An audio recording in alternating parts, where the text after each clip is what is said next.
வணக்கம். கை தவறி குங்குமம் கொட்டிடுச்சுன்னா ஆபத்தா? குங்குமம் கொட்டுவது எதிர்ல வரப்போற பிரச்சனைகள நமக்கு உணர்த்துவதாக அர்த்தம்.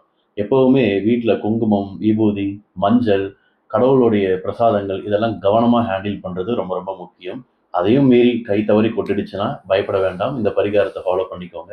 கீழ கொட்டுன குங்குமத்த தனியா எடுத்து வச்சுக்கணும்.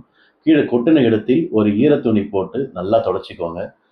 பிறகு கொட்டுன குங்குமத்த தண்ணீல கரைச்சு செடி கொடிகளுக்கு ஊத்திடலாம். கண்டிப்பா துளசி செடியில ஊத்தக்கூடாது. இத கரெக்ட்டா ஞாபகம் வச்சுக்கணும்.